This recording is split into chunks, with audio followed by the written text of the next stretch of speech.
Hello everybody! User Ravens here, and today we are reading some pokedex entries of the Lobotomy Corporation. So I managed to 100% it. It took a while, but I managed to do it while I was also trying to train my soldiers for the horrors that are about to come. But leaving that behind, let's get down to business. So, let's read Fear and Existence. This motherfucker, by the way, was apparently the file that this fucker comes in is called the sex mod. I don't know why it's called the sex mod, but it's here. Anyway, let's omit the guidelines. I'll read those to you once we have to see it, whenever that may happen. Anyway. You walk into the dank basement. Water slowly swirling beneath your feet as your nose fills with this stale scent of the room. The repulsive lump in front of you is the subject of your experiment. Your objective? Find out if it can communicate. Okay, begin verifying for survival. A pounding noise. Holy shit! Yes, it is very. It very much has the desire to live. The thing that lies before you is shocking, this terrifying, disgusting piece of shit. Damn. The way it squirms about, it almost seems to be trying to mimic your actions. But it's such a lame attempt, you can't help but laugh. Even something like you wants to imitate me. The monitor cuts out. Loud gasp. Shit, it took my T-Corp device. What? It has your T-Corp device? Deploy the emergency containment team, now! A moment later, you wake up in a daze. Where am I? The abnormality has the ability to speak, I can confirm. What? What abnormality? The abnormality has the ability to recognize what it is. I can confirm. An abnormality? Me? The abnormality has something enveloped inside of it. I have yet to detect anything significant about it, or recognize any signs of movement yet. What? I should report that some physical discomfort. Disregard it. Continue with the repression work. Well, if it's an order, manager. Time passes. Manager, I feel very strange. What's strange? This feeling, it's the Galcott said. Reporting to the manager, employee the Tanzanite has arrived at the designated containment unit. The body of employee Niels has yet to be recovered. Continue with the investigation, but exit immediately if you begin to feel strange. Understood. I'll do what I can to discover the secrets of this abnormality. Sorry. Wake it up. Tensai walks around Tensai walks around you twice, letting light from his equipment, making you feel slightly uncomfortable. Manager, a report. I'm feeling a little. I don't feel like I can stir at this thing any longer. Exit the containment unit now. Don't leave me. You say the machine inside of you flaring with light soon as they embellish the entire facility. Okay. Ominous. Okay, Quid of Hatred. We never got to read this one. A humanoid abnormality that looks like it would go and fight villains for peace and justice at any moment. It is friendly towards every employee and is able to engage in casual conversation. He believes that it is a hero, born to save the world, and take considerable pride in it. What it shows to say. Fuck. Wake up, me. Wake up. Considerable pride in it. When it shows signs of anxiety or doubt while conversing with an employee, its appearance and personality will undergo an adverse change within 4 days, and it will display symptoms of dissociative disorders. The definition of good and evil are fixed in its mind. Some assume that when the abnormality belief leads to a horrible doubt about the existence of evil, it will choose to become evil to negate that doubt. Yeah, right. Without the ask for someone to be good, there must be evil. So if there's no good, there she will be the evil for the good to be there. All parameters will return to normal after the negative phase passes, and the abnormality will know I'll have no memory of the behavior it exhibited during that phase. Audio log? Okay. Fuck. Employee, how are you feeling today? Good. The world is at peace, and it's quiet around here. Peace is great. It's a great thing to have. It means there aren't any villains around, right? Audio log 2. You're looking a bit down today. It's still fine. The world is peaceful, and it's... The anomaly fell silent and did not wish to continue speaking. Omitted. Audio log 3. Are you alright? Why is it still so peaceful? You see, the whole purpose of my life is to defeat villains. It's as if the world is it's trying to say it doesn't need me. Really, why is it still so peaceful? Or did I mention that I'm... Oh, did I mention that I'm a magical girl? To give the world space, I was born. But today, it's quiet. The anomaly continues to murmur incomprehensible words to itself. Audio log 4. The abnormality endlessly mumbles to itself without even noticing the employee in his containment. The world can be divided into good and evil. I am on the side of justice. If I am on the side of good, then someone has to be on the side of evil. Without someone to play the villain, I can't exist. Then who's going to protect the world? Audio cuts out. Audio log 5. Level 3 or above access required. This is a part of an audio record obtained during the rampage of the date of Redacted. The anomaly used a radio installed on the facility to call the emergency planning team. Continues sobbing. This is the emergency planning team. Please identify yourself. I think I did this. I couldn't stop myself. It's my fault. I ruined everything. I betrayed the people who were kind to me. I don't remember why I did this. Could you elaborate on what happened? I don't know. They are moving. There's so much blood. I'm sorry. I'm really sorry. A minute. 3 bodies were found in the abnormality's containment unit. The abnormality lost all memory of the incident afterward. Fuck, that's tragic! Fuck, that's tragic. She has an existential crisis, and then, well, transforming into her snake form, and basically, and then when she comes back, she doesn't have memory of it, and feels so guilty for basically doing what she was going up against. That's so fucked. Damn. Okay, this another new one too. Wait, did I ever read the mod? I read the mod, right? Yeah, I read the mod. Yeah, Wayward Passenger. This one's another one that is a mod. This one's from Blimbo's company, I would know. And yeah, let's read it. Inside the containment unit was an unknown life form with 2 huge blades. The torso had a huge mouth descending from above, but it still maintains a human figure.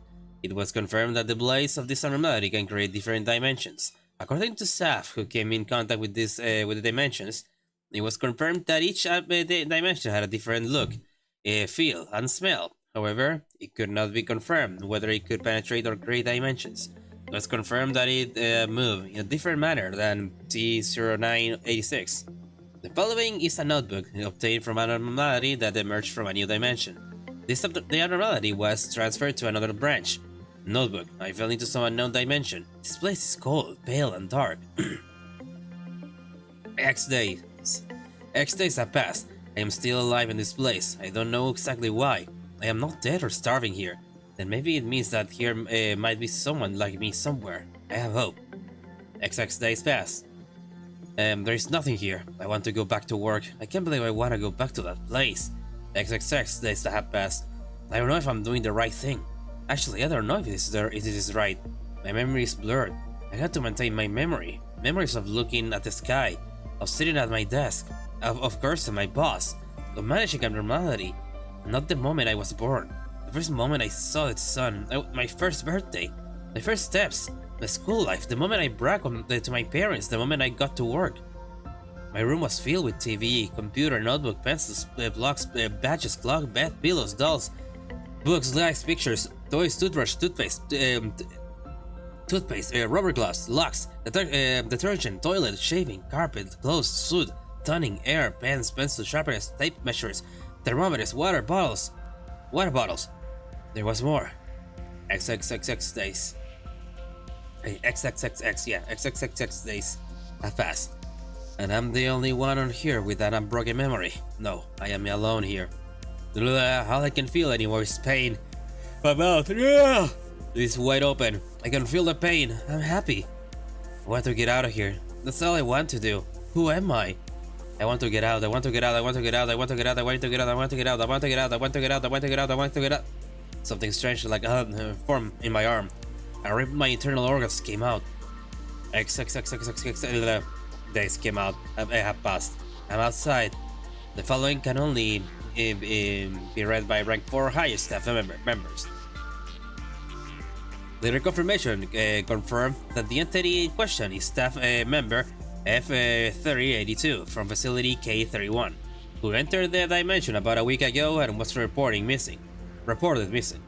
His family has been informed that he has been moved to another branch. Any further entry into the dimension or investigation into the matter is prohibited.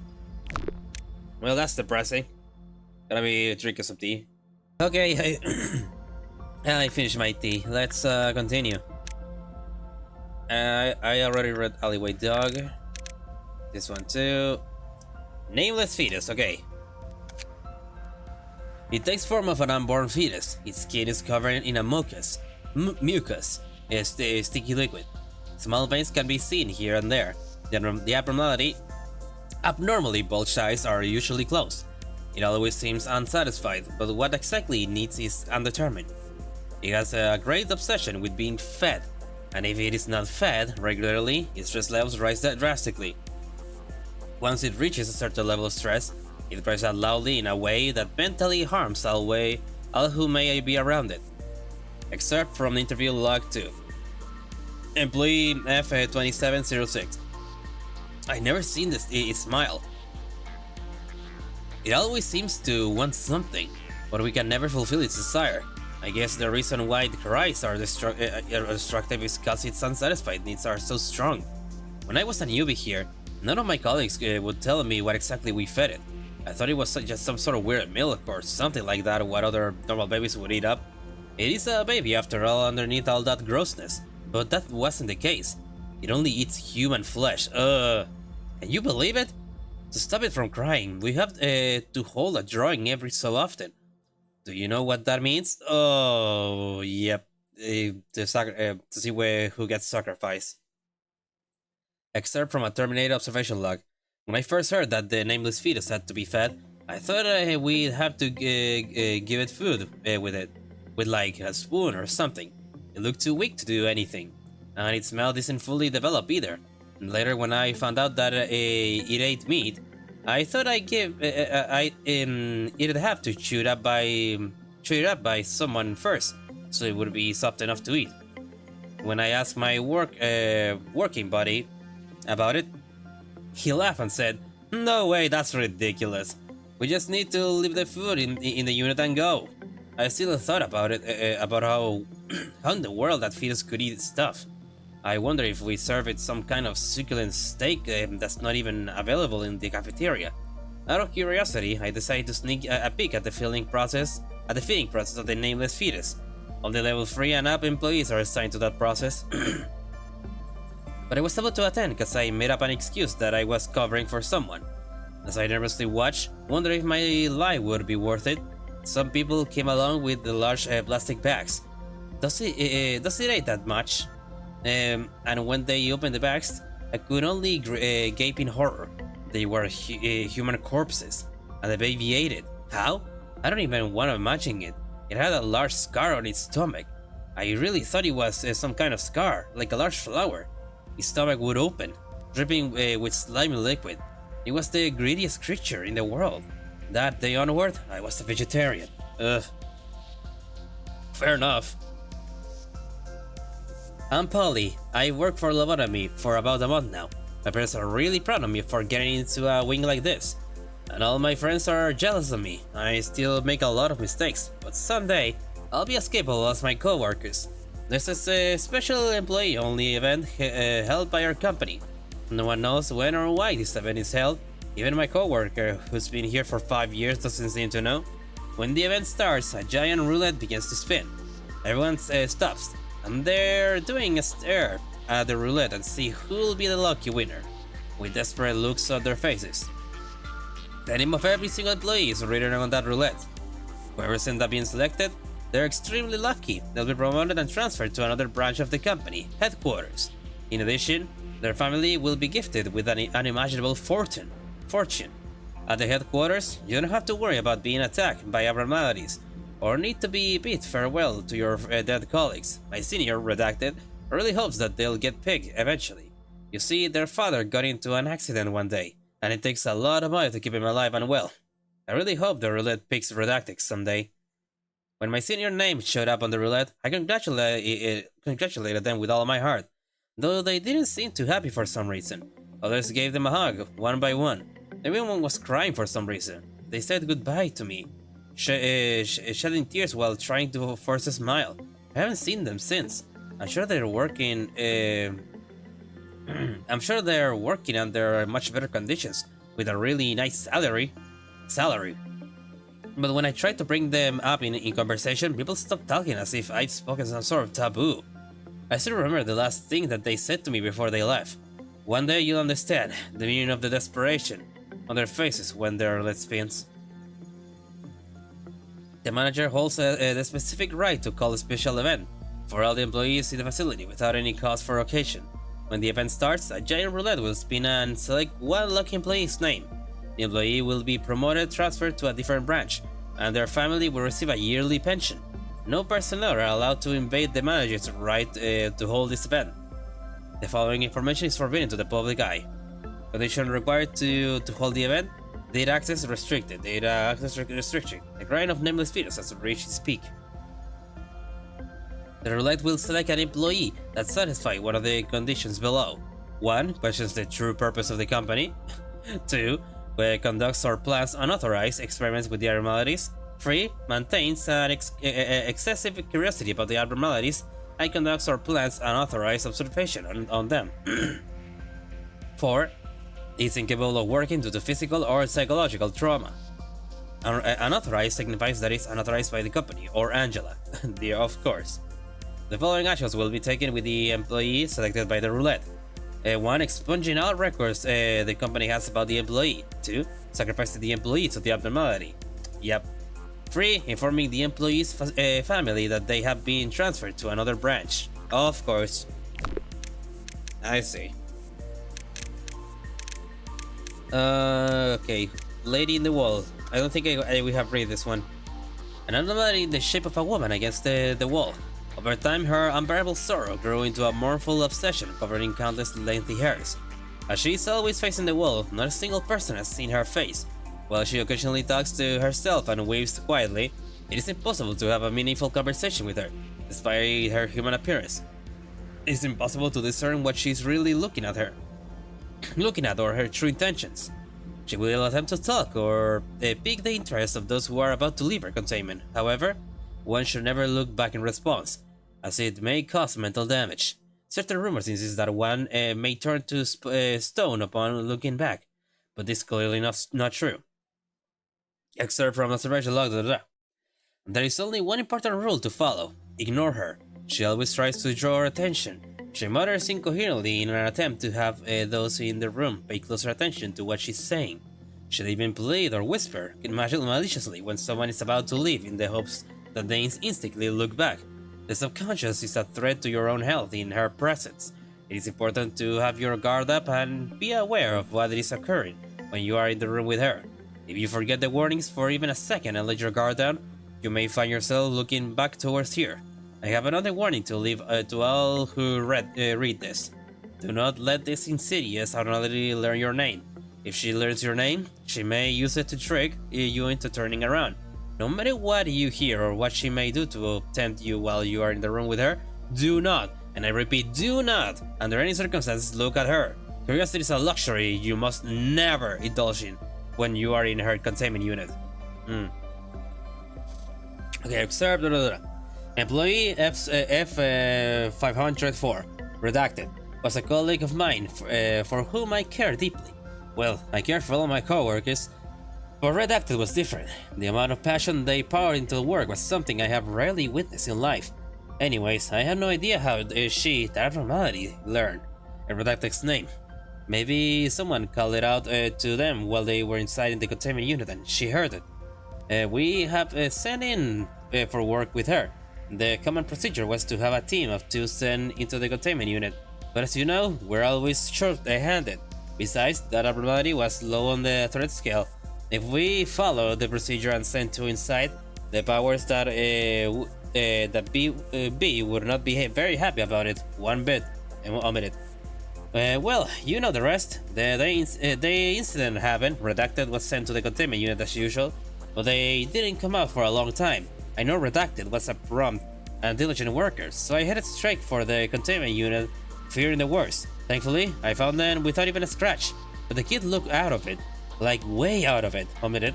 The next day, the kid was resigned. I heard they sent him to an asylum.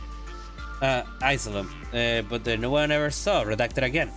The kid just kept staring at the wall, murmuring and not responding to anyone. That was the very last time I saw Redacted. No one knows what happened inside the containment unit. You won't find out from the kid either. Do not open this. Redacted. Yeah, this is nothing there, right?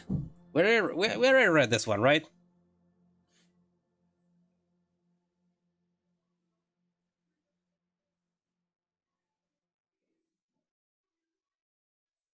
Let me see.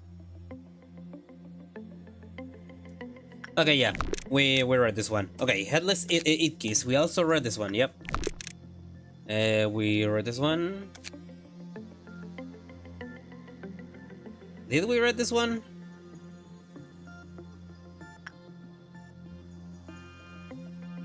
Okay, yeah, I think we read it. It's a new one though. Singing Machine. Ah, fuck it. You know what? I have curiosity if I read it or not, so I'm gonna read it anyway. A phenomenal abnormality that has no visible form. It discovered when employees started to show. Oh no, wait, no, yeah. And now that I'm reading it, yeah, now it clicks. Yeah, I have read it. Okay, Singing Machine. The machine takes the shape of a long cuboid. By the look of it, it may look like a simple grinder, but the existence of the thing owns will. Feels like criteria of abnormality. When approached, the extra experiments are needed to determine how many meters the perimeter actually is. Or touch, the employee put their bodies into the abnormality. Afterwards, the machine fan shuts and the abnormality works on the task. The task takes approximately 5 minutes. After a few experiments, we have concluded that the abnormality desires the results of music from this interaction. There's no detailed research of the music. However, there is an hypothesis that the music has a special characteristic that attracts people based on specific behavior of some employees or the psychological counseling record. If an employee is determined to be addicted to the music, there will need to be treated quickly to prevent any secondary damage that the employee may cause. Excerpt from interview log. I was supposed to be sent in alone. The abnormality looked rather unamusing, something like a machine used in a factory. They didn't react to anything, but that day, Redacted insisted that we had to go there. He kept on saying that the Pale Horse has responded to him. I didn't think Pale Horse was thinking about me when it responded. Most of the abnormalities that I take care of are safe. Also, I'm very lucky. I thought that they would be the same. A minute. Redacted closely observed the abnormality. I just wanted to write the report quickly and get out. But he was thinking out differently. He was he was sure. Then there wouldn't be an abnormality that doesn't have any special powers. I warned him not to get too close, but Redacted took one step closer. And suddenly, the thing came to life, opened its lid and swallowed him whole. Literally swallowed him. The lid closed and loud noise came from the inside of the creature. There was no way of knowing what was happening, but I was too terrified to do anything. Omitted. In the dark, I realized that the thing was playing an instrument by crushing and cutting Redacted's body. It was creating a melody. As I was contemplating my horrific realizations, the lid opened again. Bits and pieces of Redacted were in there. So little that you had to wonder as to what happened to the rest. Oh my fucking Omitted. Must read symptoms of intoxication by the singing machine. 1. Attempts to take the other employees to containment chamber of the singing machine by using physical force. 2. The size of the pupils are enlarged.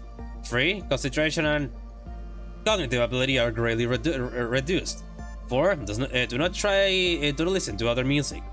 Please add any additional symptoms that are found and immediately report the case if any employee are suspected of the above symptoms. Color, blah, blah, extreme from incident log. There was a disappearing incident of employee M1840. 2 days later, on the XX day, part of the body was found inside the singing machine. DNA analysis has found the corpse to be the employee's M1840. Employee M1840 was a new hire who had worked in the company for only 3 months. The employee had no record of an assignment with the abnormality. The employee assigned to the singing machine, Redacted, was the suspect. After an extensive investigation, Redacted confessed to the crime. I know it's crazy, but I had to hear that music again. It wouldn't get out of my head for months. I perform all kinds of experiments. When the machine takes in a cat, it plays for 1 minute. A large dog, 2 minutes and 30 seconds. Redacted, music came from it. But nothing was like a music it came when it eats a human. It might sound ridiculous, but I feel satisfied after hearing, having heard it once more. Man, this all these people are just fucking so many different ways. Alrighty, let's keep reading. A mechanical abnormality whose humanoid body is composed entirely of galvanized steel. It holds a giant axe with both hands, but does not show any activity, as if it's unable to move. The friends were imperfect in one way or another, so they help each other to feel what they were lacking, and embark on a journey to make their wishes come true.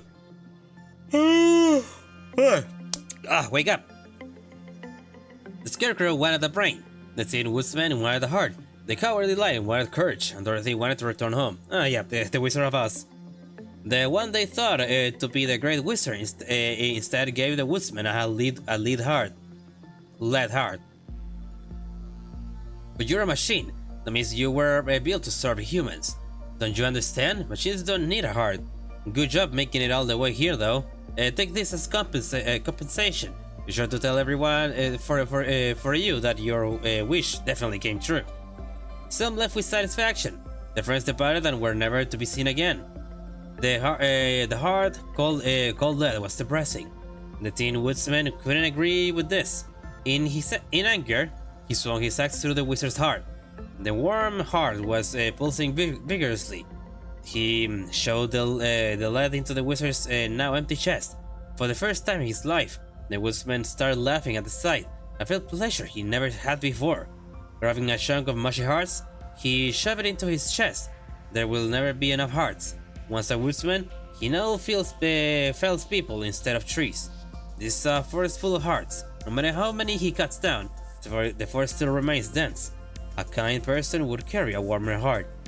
When the heart is lost, the woodsman will fall to its knees in sorrow, clutching its empty chest, as if begging for the only thing he has left not to be taken. Terrifying. A terrifying take on that story. Okay, yeah, the Queen, we already read this one, right?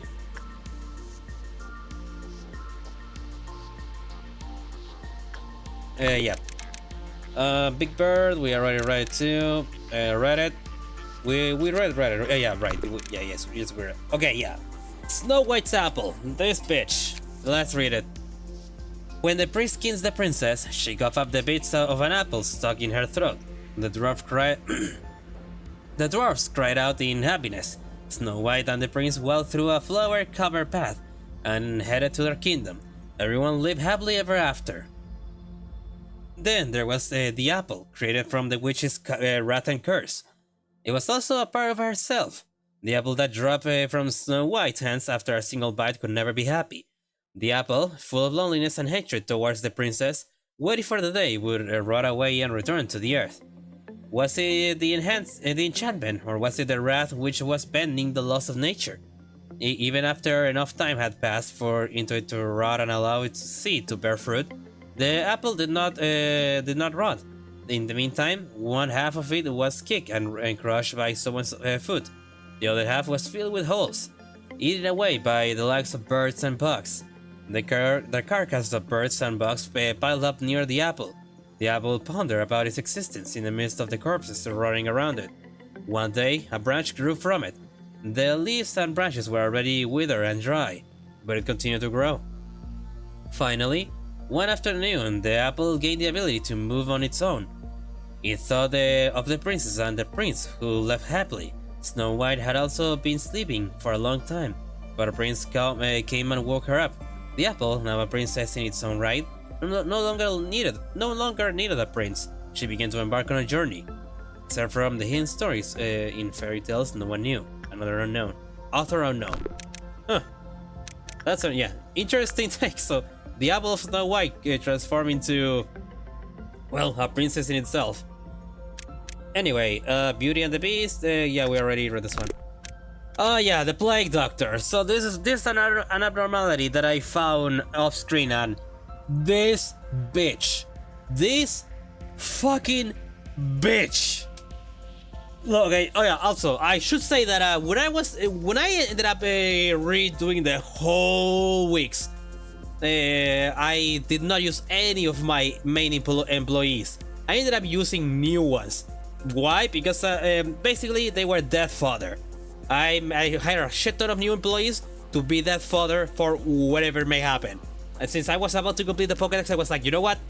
Come what may, if they die, they die. It is not my problem. And I ended up doing pretty great. Until this bitch came. Like, usually I will lose like one person, or everybody will live, or 2 or 3 will die. But this bitch was something else. Every time I did a good work, he would like bless an employee and add them to a clock. And when that clock was complete, oh yeah, also each time that happened, this bitch changed his form. First he was like black and all that, then he turned white, then he turned into like an eye, and then he turned into like a fucking angel. And then when the clock was complete, everybody started breaching. And then when I ended up retrying the day, the Plague Doctor transformed, and it was no longer the Plague Doctor, it was another entity, entirely new. I hope I can show it to you right now. Okay, it's not, where is it? Yeah, it just threw into this bitch. The White fucking Knight. But yeah, let's get to the Plague Doctor. But yeah, it was an experience. I'll tell you that much. A Plague Doctor wears a black fedora and a big mask. Has huge black wings instead of arms or legs. It is capable of human communication. Though it prefers to talk little. It came to this facility by itself, claiming that the world has contracted a dreadful disease. Only it is able to cure. We could not find anything about this disease it refers to. This is to like treating employees when they are injured or sick. It shows satisfaction when when helping others, and it seems quite sympathetic and benevolent. Even after a week of observation, we found no aggression, violence, or attempts to escape. Only contributions to assumption to this abnormality is eminently gentle. 12 of our employees use this word to describe this creature, and good for us. Employee Alex, who got a serious scar on his forehead from subduing an abnormality, welcome to this abnormality's chamber with his scar recovery incomplete. The abnormality, which normally is in loquacious, started talking as soon as he saw the employee's scar. The abnormality asked, "Why have you not treated that scar?" Alex replied, "I had no time, so I just gave it a little bit of a first aid." Then the Plague Doctor answered, "I shall heal you, curing you of all diseases and injuries you possess." Alex came out the chamber with his scar completely healed. Yeah, you would think he's normal and all, but nope. The White Knight. It takes the form of a newborn fetus. Though the appearance is so grossly grotesque, It's hard to even call it a fetus. While communication is possible, it doesn't occur in a normal way. Every word he utters echoes through the entire containment unit. Yeah. And also, when this bitch is breached, you cannot pause. You cannot pause when this bitch is breached. It's a big problem. Containment unit. My disciples, whom I bless, ye shall leave the way of evil that once ye were following and find me. When the time comes, I shall forgive your sins and descend to the earth ye are living on. The 12 employees who were blessed by him will transform and roam the facility to deliver redemption to every single employee. Wings will grow from their backs, and they will wear masks in the shape of beaks and bear crosses that forgive all sins. Follow my teachings, as I told thee.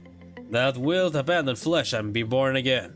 His disciples will be born again as ones who shall reach out those who far away from the light, and one who shall embrace their neighbors, missionaries, who shall spread the gospel to all their fellows. They are. The time has come. Soon the bell shall ring.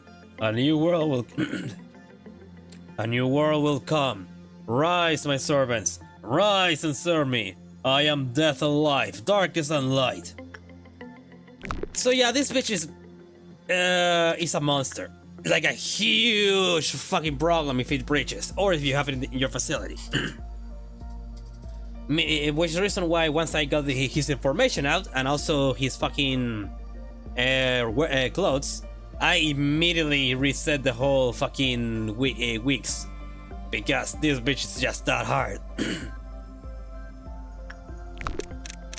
Anyway, I already talked with this one. Queen Bee, yeah, this one's another new one. It appears to be an amalgamation of a gargantuan beehive and a bee. A cross-section of the inside shows a darkish red surface with particles here and there, much like that of raw meat. The segment that appears to be the face is heavily distorted. It has wings, but they lost their intention function of flight. The one eye that remains relatively intact shows pupillary movement, as if to watch for approaching intruders. The abnormality always remains still, so it is assumed that it does not move. Wake up. When certain conditions are met, it releases spores. It will generate billions of spores within a 20-meter radius. The existence of life form in its vicinity seems to be the one key requirement. When it did, there was no immediate change in the employees who inhaled these spores, and no anomalous signs could be detected on the examination that followed. Once more time had passed, the employee experienced severe pain in their occipital lobe and abdomen. Then, after a certain period of time, their heads dislodged from their body. And a worker bee emerged from the separated body. It has been confirmed that the spores carry drone eggs that hatch inside a living host. Based on the findings of an autopsy done on an employee killed by abnormality, we believe that the larva will subsist of any portion of the body. Be it blood, organs, or fat, it will move freely around the body at this stage. When it becomes too large to move, it creates a cocoon near the intestines. The host feels extreme hunger at this stage, eating much more than usual. This cocoon moves upward through the body as it grows, eventually damaging the arteries of the throat and the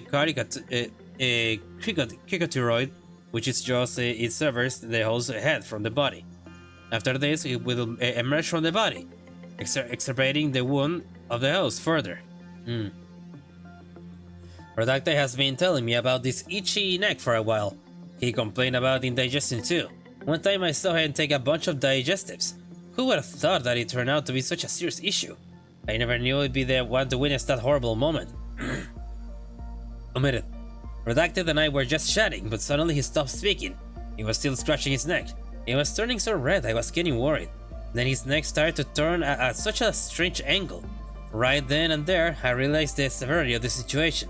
There was no way he could have been putting his neck that way on its own. It looked like someone was forcefully twisting his neck. And then, I heard a sip, like the noise of shredding paper. A foreign sound of something tearing. His head fell off to the floor. I heard a dull thud. Then, as if enough hadn't happened already, something began to crawl out of his neck, just like a butterfly emerging from a cocoon, tearing apart his cellulose body. The wings, the yellow trunk, the teeth that gnaw away his body, is something I never want to see again. A being I hate to describe as something alive. Omitted, it seemed to be aware of me somehow, but it looked like it didn't have any reason to attack at that moment. It picked up his cranium and flew away, like a drone carrying honey. I can still hear the sound of its jaws rattling and its wings beating. Worker B. It appears it's clearly different from Queen's Bee, other than its color. It's capable of flight, but can only hover about 1 meter above the ground. It lacks antennae or eyes. A long appendage that appears to be intestines drags behind its rear on the floor. Worker bees show only 2 forms of behavior: delivering nutrients to the queen and proliferating. Upon encountering an employee, it uses its jaws to crush their head and then proceeds to inject pupa into their bodies. Ew! Continuing, bloodbath. An abnormality which contains the pain of all those who couldn't take their sorrow in stride. A bath of a gloomy color, topped up with blood. The blood is always kept in equilibrium. It never overflows. Only despair can be found in sunken depths. Unbearable depression overwhelms all who looks into the bath. In an instant, it can pull a nearby person into it. It bears no considerable strength, but those who suffer from its crushing repression do not resist. It devours the victim until nothing remains except for their wrist. All the hands which float in the bath are pale, exsanguinated. They stretch into the air and reach out as if asking for help. It is no easy feat to cut one's wrist with a sane mind. A strong will is needed with the result to make multiple attempts. Sorry. Only when it is sliced as if one were simply cutting a mere slab of meat can they achieve this. Only when one yearns for death that much can they succeed. I eternally regret not realizing to ask why she needed that industrial knife. I eternally regret not realizing that she was hiding her wrist with long sleeves. I eternally regret not realizing that she always took extra care to hide from them whenever I spoke with her. I eternally regret not realizing that I never heard her cheerful laughter anymore, and that she roamed around the company with lifeless eyes more and more often. I can't even imagine how painful it would be to cut your wrist. I found out that the only reason she could manage to do something like that was she got hers straight through. We always open a bottle of wine every time we succeeded. It became one for customs. She told us that it only took one slight misstep to fall into different habit if we get too used to success. Thus, we should always smile, rejoice and celebrate every little thing in the wake of success. And we should never neglect failure, as success can be born from a pile of failures. When I saw the lattice work of scars on her wrist, I was reminded of our wine cabinet. We had used up so many of the bottles. There was only one left. That day, I popped the cork off the last one. Interesting. Anyway. Okay, yeah, we read that one. Al Riune. Okay, an abnormality that knows of spring's genesis and autumn's passing.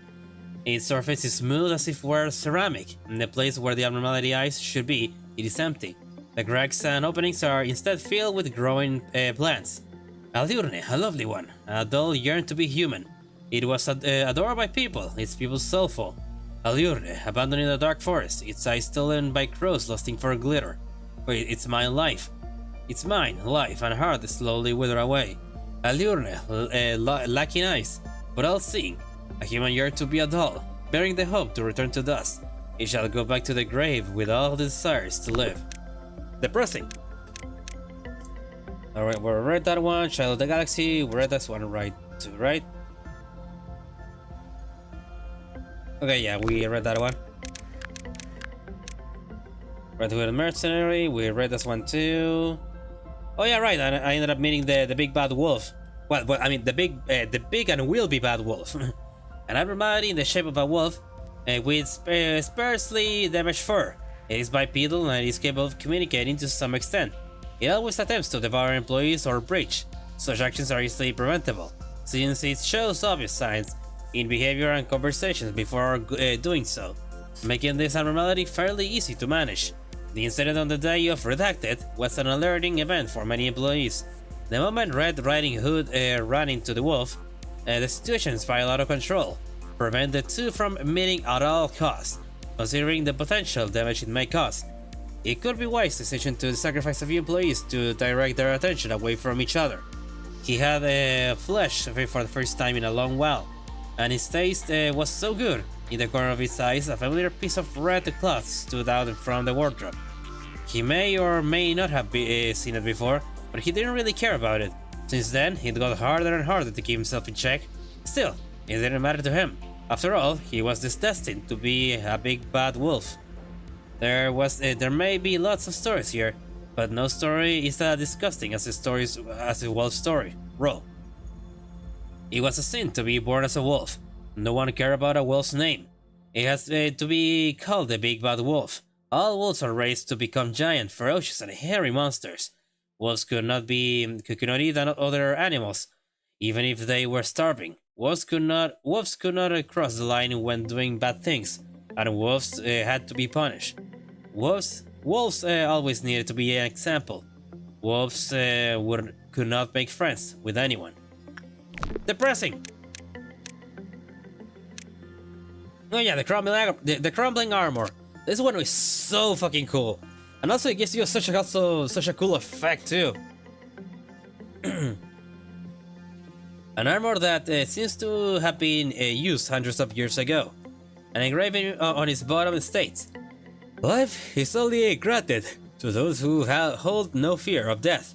Obviously, putting this armor on is forbidden by the company's regulations.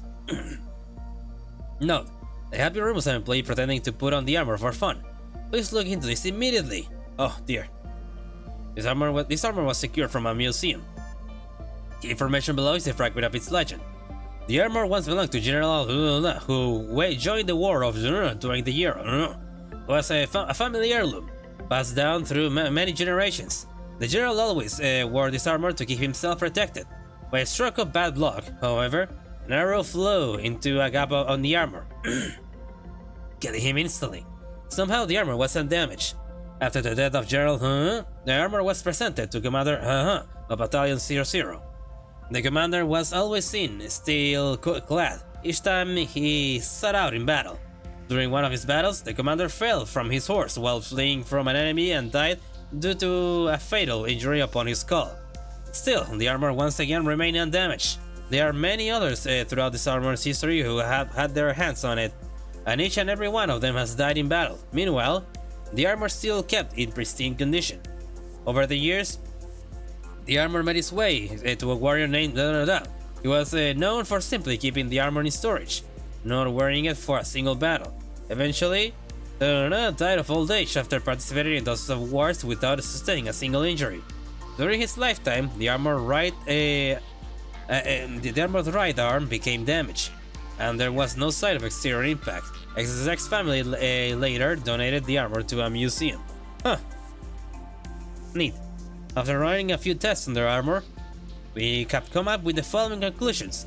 If this armor is worn by a cowardly employee, the chances of a fatal injury and death are drastically increased. Inversely, when an employee who holds no fear of death wears it, the chances of injury and death are exceedingly decreased. One of our personnel managers suggested an entrance test for interviews, wear the armor and walk around it in it for 10 minutes. This suggestion was immediately shut down. Yeah, no shit. Alrighty, The Little Prince. Among the one of my favorite stories, by the way, The Little Prince. Among the employee, he was originally, when I mean original story, you know, the story of, you know, the French one, the Little Prince, the kid. Anyway, among the employees, it was originally referred to as the giant mushroom chunk. It does appear to be a gigantic mushroom, and it bears some resemblance to mold as well. Overall, the appearance closely resembles fungi. It continuously releases spores into the air, visible to the naked eye. The majority of our employees are not fond of this abnormality. Few are broad-minded enough to favor working with some giant mushroom that fills up a half a containment unit, spewing out unknown spores. They have dozens of other things to worry about, including other abnormalities to work with. As so few of our employees willingly volunteer to work with it, we could only record the most bare bones information. Originally, we utilized a shift system to designate the what abnormality our staff were to work with. However, after the magical girl incident, you don't say, a few years ago, we began to give consideration to the opinion of our employees when assigning work. The abnormality procedure motile microscopic airborne spores. They mostly proliferate by invading other organisms through their respiratory systems. It is difficult to notice the initial system from this invasion because the only sensation are light dyspnea and dry, sandy throat. Thus, it is mandatory to wear a mask when working with this abnormality. When an employee inhales enough spores, bizarre craze will begin to grow on their body, and tissues will be eroded. Ultimately, they will become a dysmorphic creature whose original form is hardly noticeable. They will show hostility in their state, so they will be terminated on sight, except from considering employee John. John Lobotomy Corporation. There was this one guy who was awfully quiet. He was that guy who would glance sideways at us like some kind of fox, as if he was expecting us to talk to him. One particular thing about him was that he would volunteer to work on the mushroom chunk, an abnormality everyone loathed to visit. It was also disturbing that he would spend an unusually long time in its containment unit. Who knows what kind of monstrosity might have grown on his body. When we decided to call the abnormality the giant mushroom chunk, among ourselves, that guy spoke for the first time, saying he's the one who's seen it the most. He talked a lot of nonsense, like how it didn't deserve to be called mushroom chunk. Everyone laughed at him. We decided he finally had gone bonkers when he started saying stuff about how he became friends with the damn thing. I mean, it's a common enough thing around here. Lots of stuff happen. One person going insane is a big deal. We tried to give him a couple of hints to take a psychiatrist test, but he just gave us this condescending look like he knew something we didn't. A few days later, he kicked the bucket, as we all know. Did I mention that it was me who recognized him in that spore mold creature carcass? The birthmark on his forehead. The birthmark on his forehead. If we hadn't found that birthmark on that slab of spores, we'd never have even guessed it was him. No one actually knew he had a birthmark except me, since, no one in the department was friends with him. After becoming that monster, he just wandered around near the mushroom containment unit. We tried to lure him somewhere less crowded, cause he was attacking everything in sight, but he wouldn't come more than 10 meters away from the chunk until he died. This is why we decided to rename the abnormality. Complex reasons. Like a pity for the guy who became friends with a mushroom of all things, and the remembrance of his tragic death. To tell you the truth, he needed a friend. That's why he let himself get infected, going crazy in hallucinations, not knowing that he was turning into a monster. The mushroom, he tamed the poor bastard simply to reproduce. It got Alex, whose name wasn't known by anyone. Employee Alex knows. The human mind is too fragile to visualize something in its truest form. Did you know that a mantis shrimp can see hundreds of colors that humans cannot? That simple fact is not enough of an example to illustrate my point. It is detrimental to believe and judge everything by relying solely on what you see. I don't actually have any friends. Don't misunderstand me now. I don't want to make a friend. I choose not to make friends. It's not that I can't, it is because we don't understand each other. A person thinks of himself as a completely isolated entity, making it impossible to fully understand others. But ironically, an inherent instinct of mob psychology has suffered over the course of our evolution. We repeatedly play a game of risk, walking a tightrope, rarely trying to understand each other while staying out of our territories. In fact, I was long done with this pointless game. I volunteered to observe the giant mushroom for a similar cause. No one wanted to get close to that abnormality. It must be because of some petty reasons, such as how it looks disgusting to their eyes. The fact that its appearance was slightly alien wasn't going to stop me. In fact, I actually felt a bit superior when anyone seemed surprised when I said I would work with it. Omitted, the abnormality didn't show any noticeable activity. I recorded and observed and silenced with patience. One day, after it spread powders of enchanting colors, I experienced a special change. I could perceive hyper-reality, a plane higher than reality. This was a hand he gave to me. I took it and was rewarded with the invitation to such a special place. It was something only I could achieve. He talked to me telepathically. He welcomed me because I was the only one who could realize his essence. I had been imagining yearning for the moment to converge through my mind, to be completely understood, the feeling of unification. It was so exhilarating I could barely hide my joy. I wanted to get closer to him. I wanted to be a part of him. I always thought of him. I always belonged to him. I understand his world.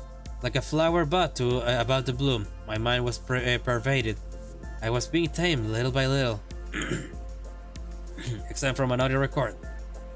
This is part of a footage caught by a surveillance camera in the containment unit, as the abnormality spores completely obscured the visual feed, although the audio could be extracted. Judging from the content of the recorded conversation, we deem it safe to assume that the abnormality spores contain hallucinatory agents. Because even after a thorough analysis of the recording, no voice of the employees could be detected. The employee infected by the spores suffered a severe state of frenzy before being shot down by another employee on the spot. No, I don't have any friends, like I said before. I'm not fond of such contradictory relationships.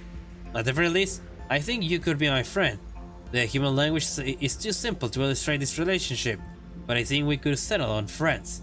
Yes, I am your one and only friend. I shall accept you. I shall accept you. My life has been changed ever since I met you. I have been living my whole life feeling depressed, without a sense of purpose, without talking to anyone, just working all day. But you redeemed me, a person who abandoned oneself. It's like how I could perceive your true essence. You saw through mine. It is a truly rapturous experience. I like to understand you. I like to become a being like you and love you. I was born human. I'll live a tedious life and might have kept doing so hard had it not been for you. I was so happy that I met you. Please remember me. Please remember the nameless flower that bloomed just for you. Even if this turns out to be a curse, I will love this curse like a blessing. I will think about you to the day my mind collapses and crumbles. I will close my eyes thinking only of my soul friend who came from the faraway universe. Afterward, a faint sound of air leaking from the abnormality could be heard before all fell silent. Man, yeah, hallucination into madness for depression. It's fucking fucked. Damn. I already talked about the friches, right? Well, in case I did not, let's just read it real quick. The devil ultimately wished for despair.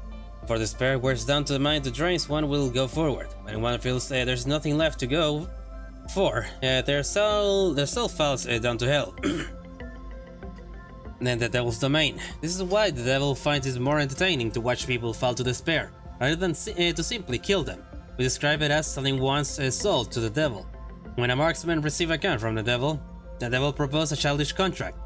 The last bullet will puncture the head of his beloved. The moment he had heard that, he sought and shot all the people he loved. And then he told the devil this magical bullet can truly hit anyone just like you say. With the last bullet gone for good, the hunter traveled to numerous worlds. Sometimes he helped those in need, or fought evil. But it was all done on impulse, not a gesture of goodwill or ideals. In one world, he was called a righteous hunter, while in another, he was a blood-stained gunman. One day, the marksman realized the devil no longer followed him. He wondered why, and then realized that his soul had already fallen to hell from the beginning. The contract had already been fulfilled, so the devil had left. The marksman, now a devil himself, continues to pull the trigger to gather the souls of others. Just as the devil said, the bullets will puncture anything you please, forever. Yeah, short and sweet. Well, short and depressing, more likely. Burrowing heaven. This fucking eye. A thorny abnormality that feeds on the gaze of others and sometimes stretches wings. Don't look away, just keep your eyes on it. It lives inside your gaze.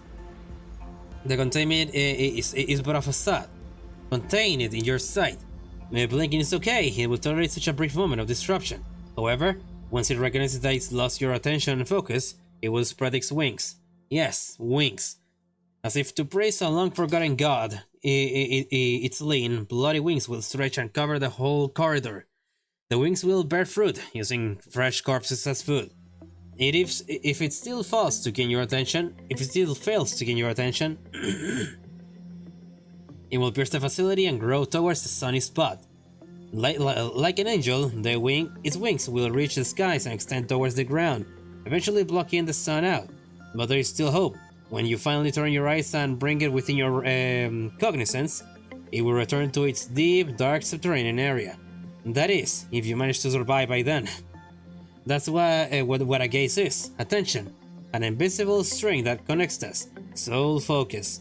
Do not come here, as there is no place for you to rest. Is this what you wanted to see? When your tears dry up, at least tell me your answer. Scary, to say the least. The Night of Despair. I don't think I have read this one. Right? An abnormality of despair that has gone through a repeated cycle of faith and betrayal, leaving only the emotions that is expressed through black tears. A hero of the past who used to be a guardian of justice. She dedicated her entire life to protecting the king, the estate of the city, and the weak. The knight had to uphold the laws of God and the pursuit of valor, chivalry, and justice. However, after a long history fraught with hardship and conflict, the knights realized in retrospective that nothing was truly upheld on her watch. The truth changed a lot of people. One who fought for good became evil upon realizing that there was no evil left in the world. That would be the magical girl. One who dreamed of a world where everyone could be happy, was tinged with greed and started to devour everything. That would be the king of greed. Like them, so many things once thought to be forever constant force face change and perished. And that's why these three are the magical girls. They knew each other, kind of. Who said a knight never cries? Have you ever seen tears brought out by despair, not sadness? That in the endless stream of grief has long turned the eye sockets into a hollow husk. Inside, black diamonds sometimes fall down like ashes. The will to protect seems to remain unchanged after all this time. Even in containment, it is still obsessed with the act of protection. All that remains is the hollow pride of a weathered knight. The tenacity of the hero, who cannot leave the past behind its pitiful sight. When justice turns back once more, several dozen blades will rove without a purpose, in shame of failing to defend once again, and in rage against the world, the swords will eventually point at those she could not protect. The knight who wanted to redeem herself by saving others was now dishonorably called the Night of Despair, forgotten from the people's memories, just like the others. Depressing! Such depressing. Just like the King of Greed isn't that bad, honestly. The ones that are really like depressing and make you feel pity are, so far, yeah, the magical girl, the Queen of Hatred, and now the Night of Despair. Alright, let's continue. If you spot an employee whose face is turning dark green, please report it to the department, Sephora, immediately. Be advised to verify that the cause of discoloration is not simply a stomachache, when suggested to visit the medical ward. Those who have a stomachache will reluctantly agree, but an infected employee who would try too hard to act as a tough, nothing is wrong. In this situation, try not to alert the employee that anything is out of the ordinary. When the host becomes agitated, the infection will speed up. If the skin begins to change, that means at least 30% of the host's brain has already been consumed. Any conversation at this point is the abnormality attempt to mimic the host's behavior, so don't pay it any mind. The abnormality resides inside the host's brain, and the host will not be able to feel any physical sensation. You can try stabbing the employee with something sharp, feigning it as a mistake, but it's not recommended. As mentioned before, the host should already be around 30% merged with the abnormality, so comparison will be impossible. It can enter your body through any aperture. This doesn't mean covering up your orifices will impede its entrance. It will help ease your mind to cover up as much as possible when you enter the containment unit. The naked nest's final destination is the frontal lobe.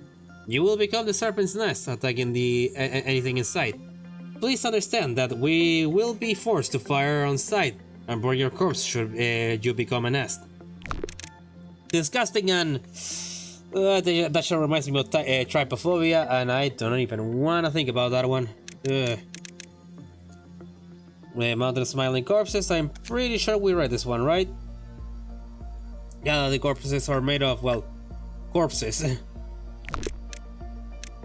Schnafrauda, did we ever read this one actually? I don't think we read this one, right? Or did we?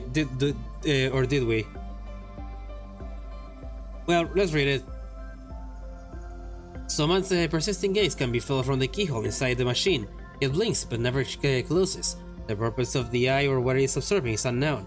After several experiments, it has been discovered that when one or more employees stare at the abnormality, the condition becomes far worse.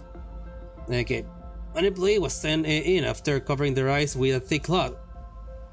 Wait, no, I'm reading it and I remember. No, okay, no, we have read this one. At least as far as I know. Ah yes, the mid lantern. This one was a fuck what to work with, I'll tell you that much. It's always under the floor of the containment unit, only showing inside and mysteriously luminous organ above the ground. There's no way to confirm what it looks like in its entirety, as it moves underground, not through the hallway. It is impossible to predict its path when reaching. For the same reason, its escapes cannot be detected. Except from the voice records. Lloyd, you're located near the information team, right? I heard that some employees went missing around that area. Would you mind checking to see if there's any abnormalities causing spatial interference? Paul, what? There's no such abnormality around here. I don't detect any breach abnormalities either. Look anywhere. Look everywhere. Well, Lloyd, there's no sign of any abnormality, but I do see a small flower on the ground. What are you on about? What flower? The bud is glowing. It's amazing. It's strange finding something so green here. Then we don't even get sunlight. Well, we don't even get sunlight. It's so bright. Other police came over to look at the flower too. You need to come see it. The light is so bright and warm. I feel like something good is about to happen. That's not a flower. Order the employees nearby to evacuate immediately. Do not run away in a group. They must slowly escape one by one, with quiet steps.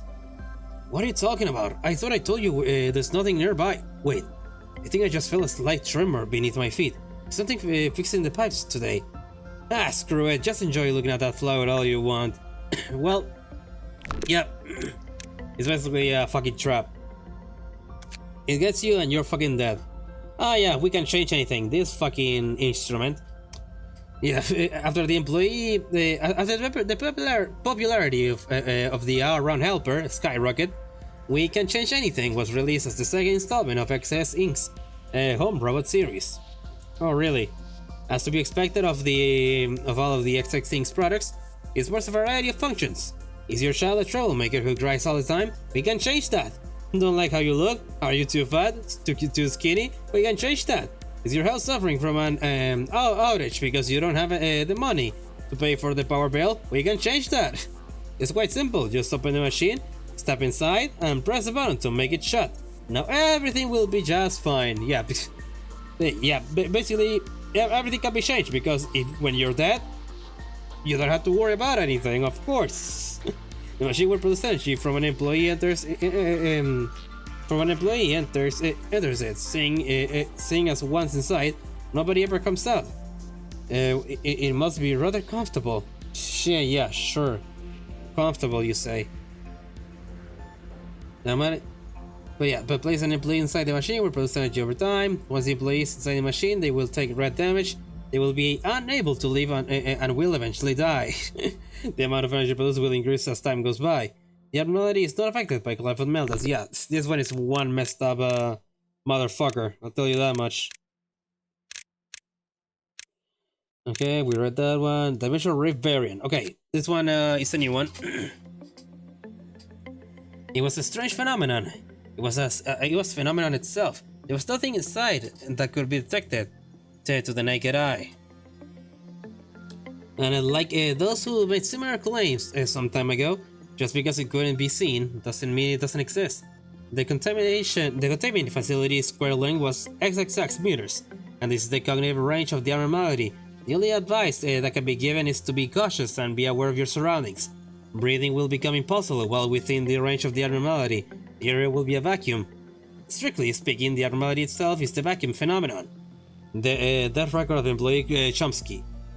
There was no way to check if the corresponding abnormality escaped the containment facility or not.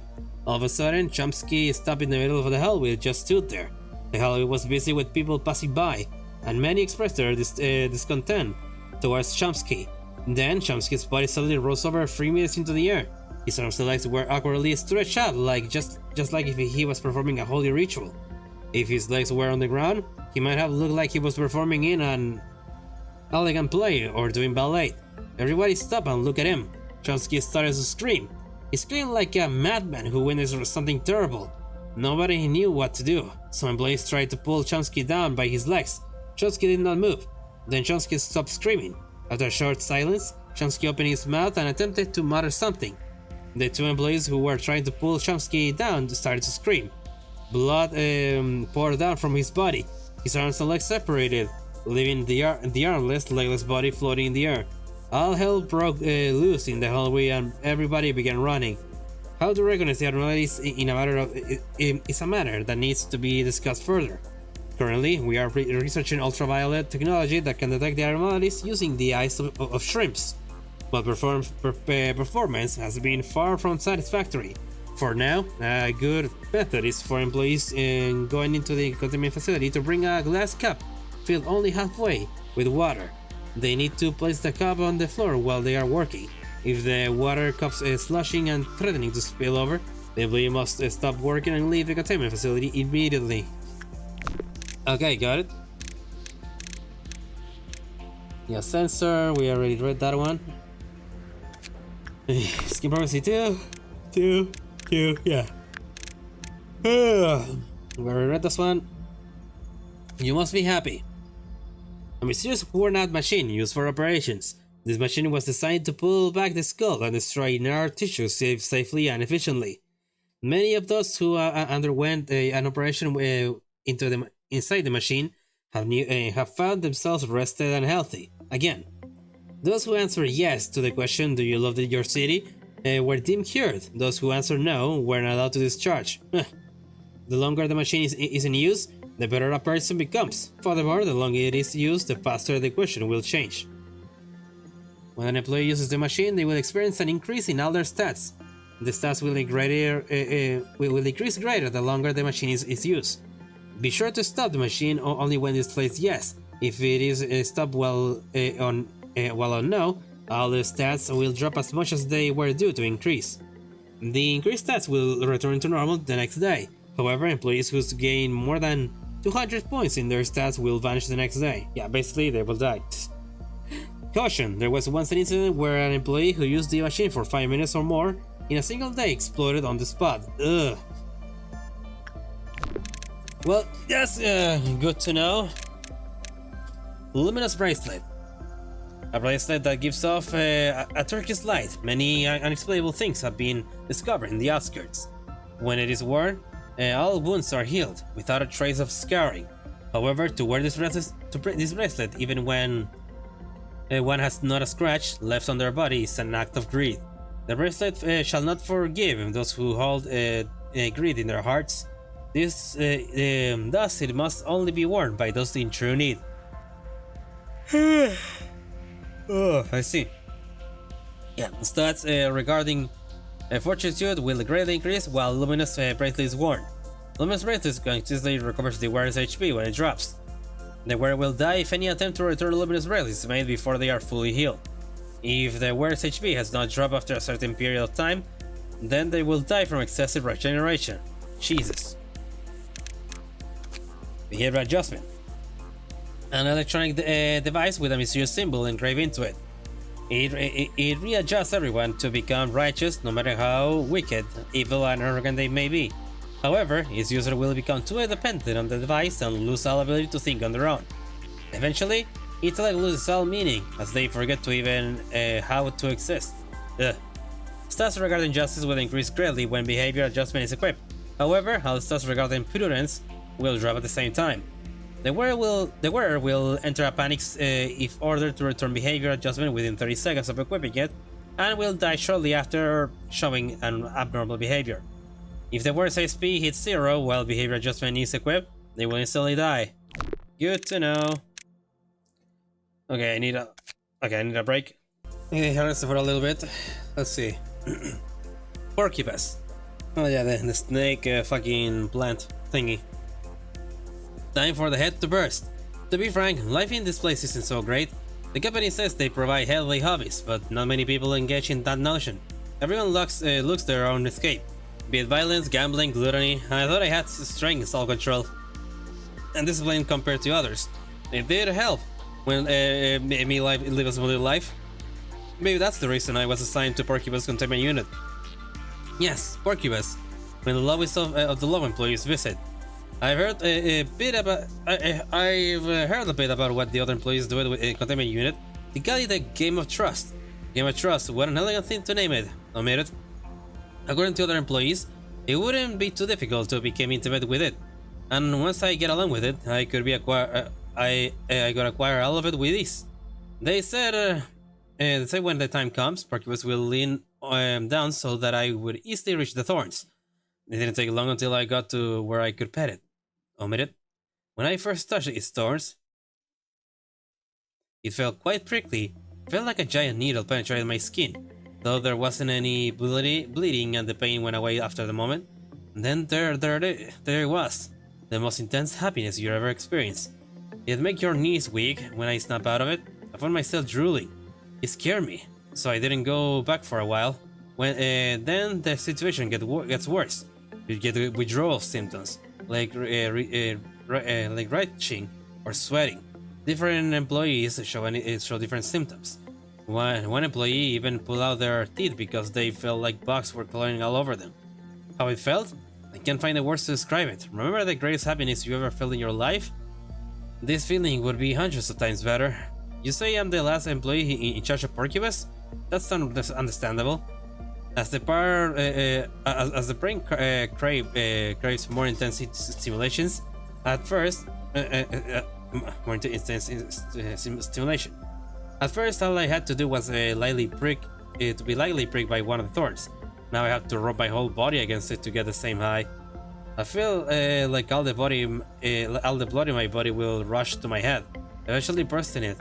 I've already imagined my head bursting thousands of times anyhow. I have to get going. It's almost time for work. Actually, I'm drenched with sweat right now. Did you notice? Oh, and Porcupine doesn't show any aggression, unlike your speculation. It didn't eat us or bite our heads off or anything. All the corpses were smiling happily. That's all. It just makes people smile until death. No one is to blame. We have to go through hell every day. We're just having a small taste of heaven. You know what? I feel sorry for you. You never felt these feelings that you never will. But you had to interview an employee on the edge like me while pretending to be decent. Now it's time for my head to burst. Good day. Jesus Christ. Yeah, grave of cherry blossoms. A tree that stands in the middle of the containment unit. It never withers, even if it is not given any form of nutrition. Some employees will take time to rest near this tree.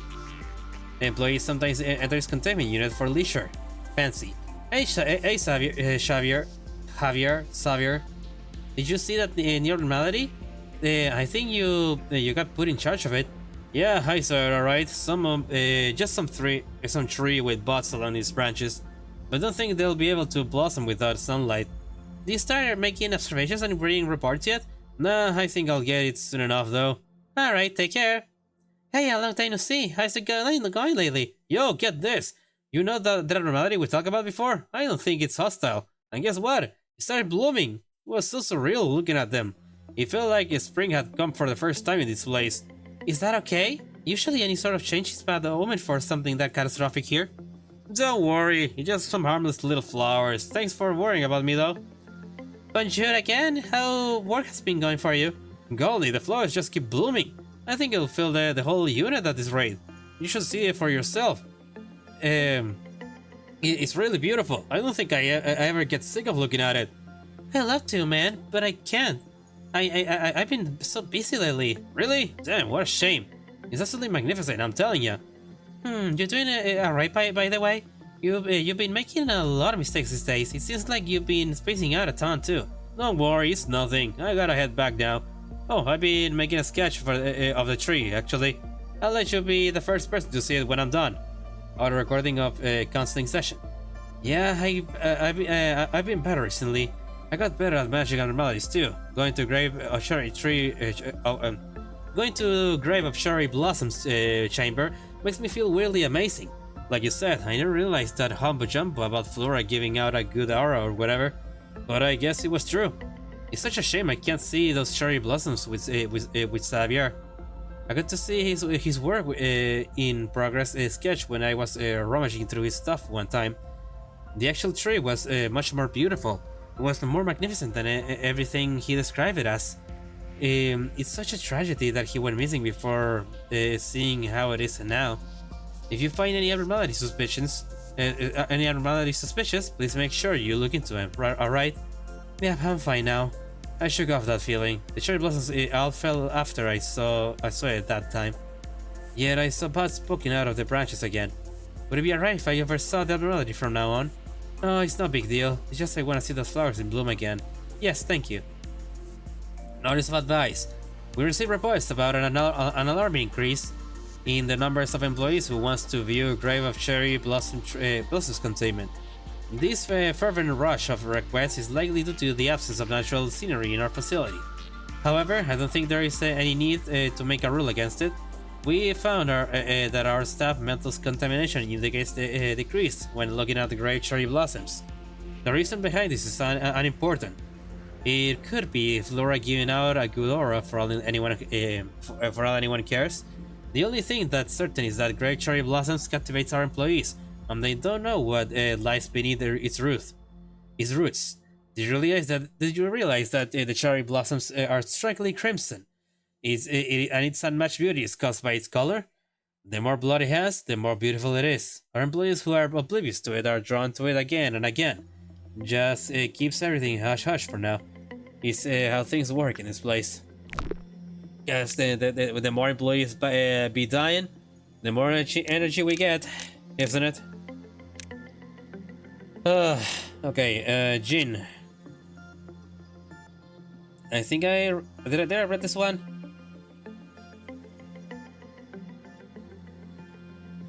Yeah, I think I read this one, yep. And so I have read Yank too. I read Censored. Oh wait, I ended up going up. I read this one, El Llanto de la Luna. Okay. Well, I think we read this one already too, right?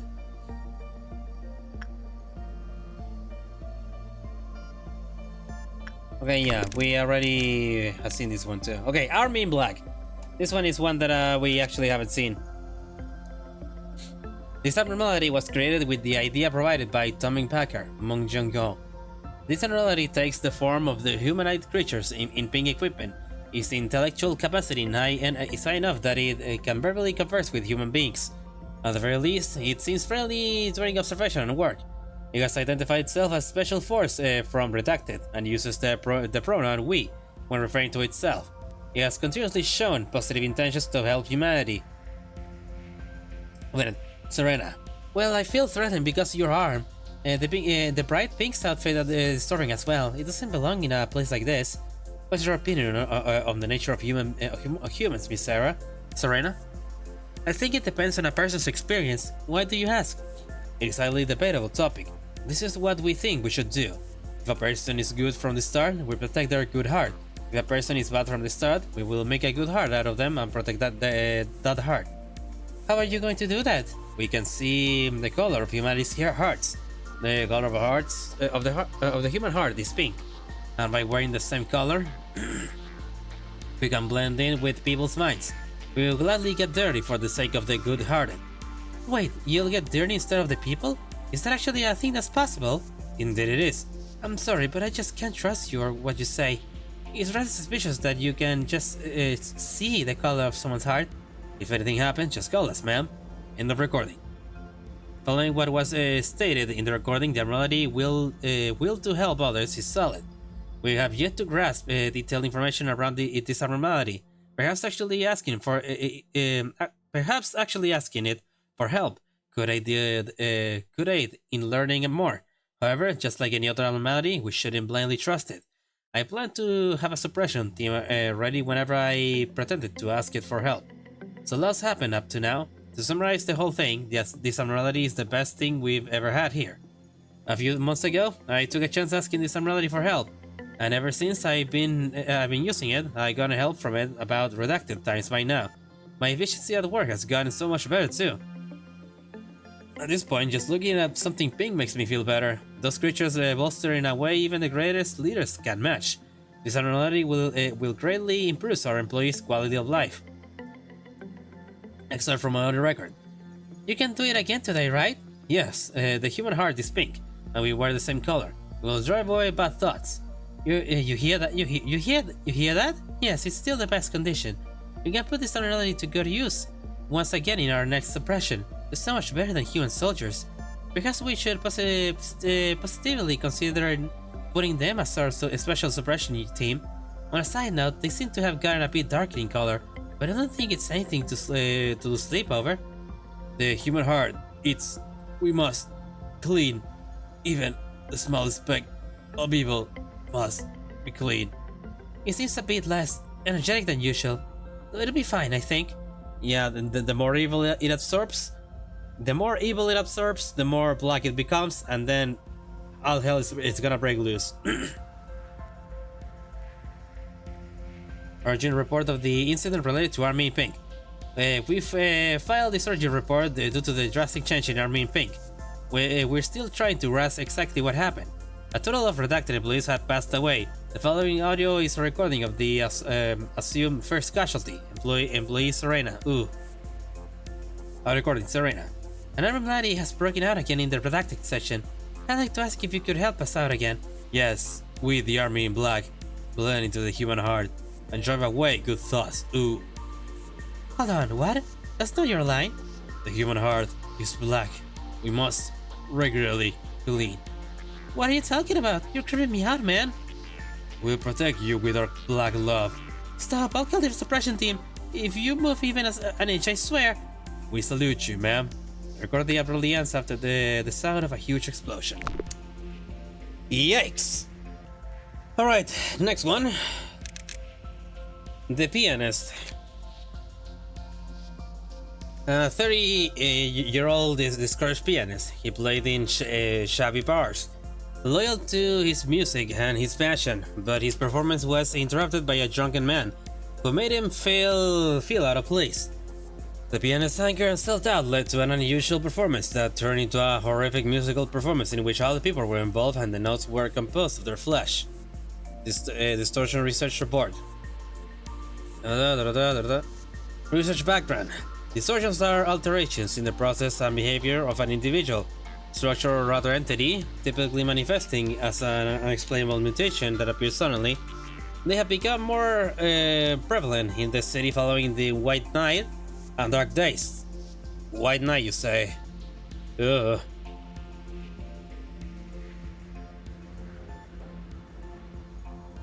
Alright, so incident.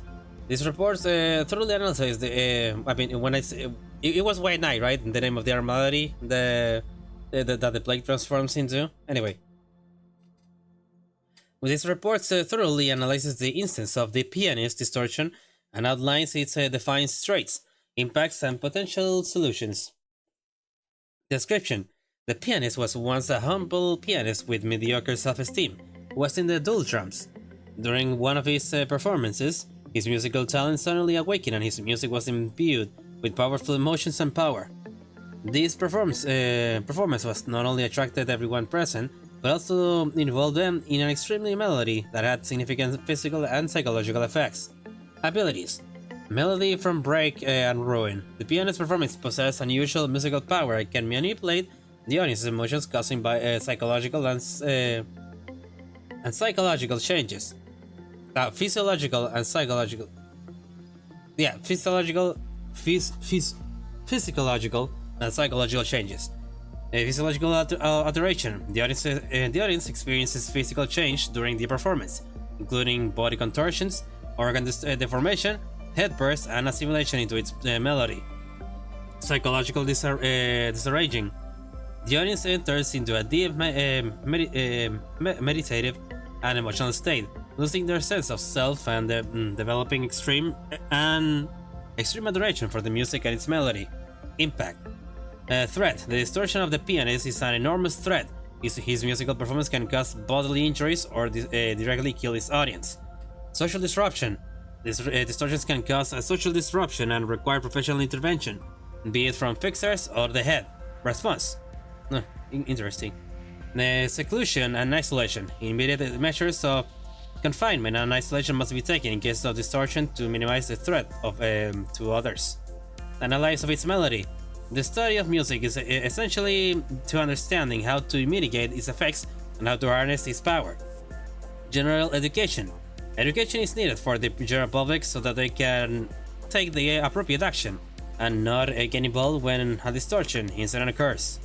Interesting. It's a little bit lackluster. Oh shit, we're already on the finals?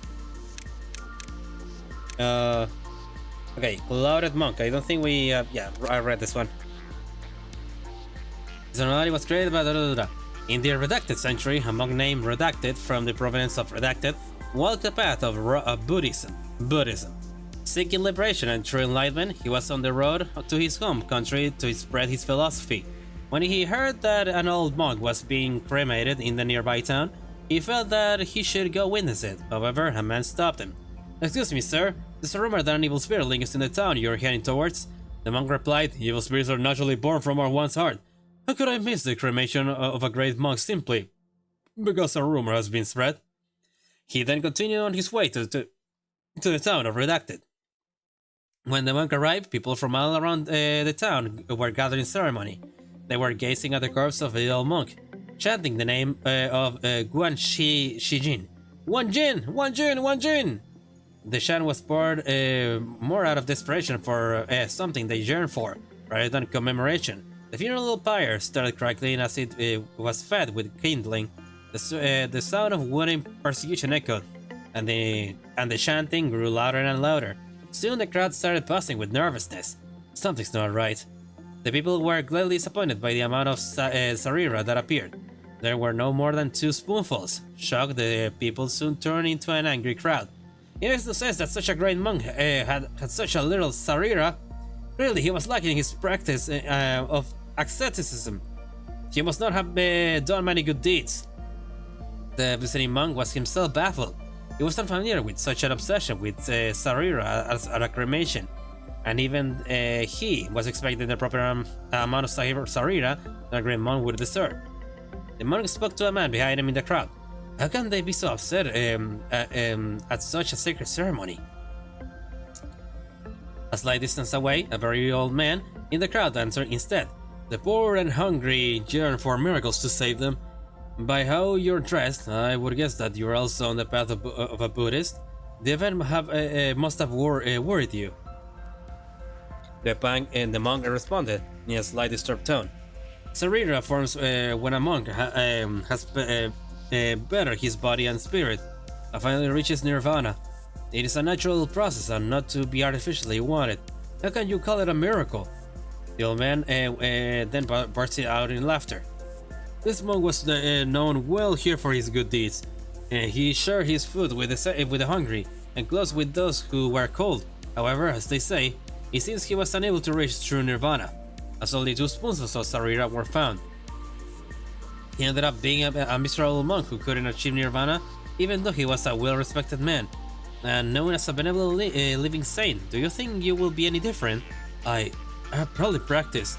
They say a monk from the temple of Redacted had earned more than 30,000 spoons of sarira. Colorful lights spark across the sky, and the crowd paid devout praise at his cremation, and his sarira were as round as pearls. The emperor himself ordered four temples to be built in his name. The monk could not reply. But the cremation of Sarira is a natural process I'll go through. It is well known that Buddha's Sarira were enough to fill a grand palace when he was cremated. One day your body shall fail and eventually lead you to eternal heaven.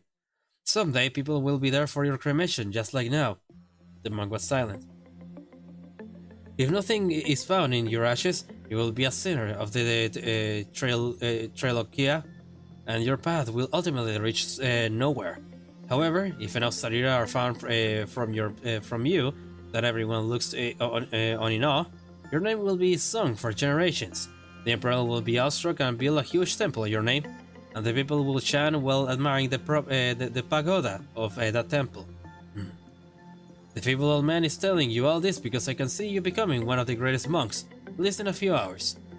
Walk from here, there is an actual mound we call Redacted. Go up there and you will see several old pagodas. Inside of them are the boxes of Sarira from long-forgotten great monks. Why, they'll just return to the soil if nothing happens to them. But if you were to consume them, perhaps you could display more Sarira than Buddha himself. The monk then realized that the old man was suspicious, and did not sound as an old man should. However, the old man was gone in a flash as he tried to catch a glimpse of his face. The monks concluded that it must have been a trick of the devil, and tried to forget what the old man had said, but the old man's voice lingered in his ears even as he tried to sleep. The monk tossed and turned, couldn't fall asleep. He decided the best way to clear his mind was to go on a walk. As he walked, he somehow found himself around the pagodas the old man had mentioned. They were supposed to be a few hours travels from where he had been staying. For a long while, only a chant of Om Hami Dewa Hari echoed around the pagoda. A sort of a folk tale from the province of Redacted. They say at night a mysterious sound can be heard around the pagodas and statues in the area of Redacted. He said that the source of this sound is a prita, a demonic creature with long arms, claws, and an unnaturally big mouth. Some say this creature carries a shadow Japamala. However, the exact details are unconfirmed. After this creature appears, people find that all offered Sarira boxes are forcefully opened with their contents removed. Ah, I see. Furthermore, monks who stay in province must not sleep alone. They should also visit a nearby temple to receive a talisman that wards off evil spirits and ensure that they carry it at all times. This tale has become widespread across the region, and has led to the tradition of chanting certain lines at pagodas where Sarira is stored when cremation takes place. Ji Seung Si Hu, Ji Seung Si Hu, Jin Ru Bubi Zang, Moruo Ru Bi Jirei Wang Sheng. The Shang translating to this: Are you a monk? Are you a monk? Are you no longer a monk? A demon shall never reach heaven. This chant is orated to the monk who has not yet realized that he has become a demon. Well, that stinks. The Watcher. It's a oh wait, we already read this one, and this one, and this one. Bald is awesome. Did we read this one? Warning, you have been hit by the Baldy psychological attack. If a non-bald person read this, they'll be granted the privilege to go bald at an extremely rapid pace. Oh fuck. If one wants to stop this from happening, they must be assigned to work on this abnormality. In addition, if you find 10 or more strands of hair on your pillow in the morning, it is recommended to pursue this encyclopedia article at least 3 times. I had an amazing dream today. What did you win the lottery or something? When I go to work, everyone here was bald. Everyone, including you. Maybe even people outside of this corporation. I think you've been pretty stressed lately. Why don't you go take counseling? Employee Bill suffered an unfortunate accident with singing machine that day. Oh, singing machine. Right after the incident, abnormality Bald is awesome appeared in the facility. We all share we all cherish the memories of Bald Bill. If one comes in contact with the abnormality, they will talk or write about the positive aspects of baldness for about an hour, and ultimately make themselves go bald. If you become bald, you can save time because you don't have to wash and dry your hair anymore, allowing you to be richer than others. Fair enough. No adverse reactions will happen if a bald employee is assigned to work with the abnormality. The bald don't have to worry about about hair loss. If a non-bald employee is assigned, they will shave off their own hair. Bald people can reflect light of their head and blind their opponents like a solar flare. Fair. The abnormality's goal is to make every single human on Earth bald. We won't need light bulbs in our facility if there are more bald employees, because reflects off their heads. This will allow us to save a tremendous amount of our budget. If a non-bald employee is sent to work with the abnormality, it will produce less energy. Did you know that every single noble in Europe during the Middle Ages was bald? They changed their wig every day. We just added some new rules to the company code of conduct. If you ever spot a XXXX mugging their coworker with alopecia areata, they will be labeled as hirsute, and will be banned from using the lounge from an indefinite period. They will also be forbidden from joining the company's debate club, questions of the absence of the bald purpose, the government meetup Octopi over Squid, and the environmental protection group Save the Bald Eagles. These regulations will be lifted as soon as the rule breakers' hair strands count goes below 1. Lastly, I dedicate this article to employees TH, who is quietly taking balding medicine next to me right now. That is fucking nuts. But hey, I think we finally read all of the entries that were available. Well, that's it. That was an hour of my life.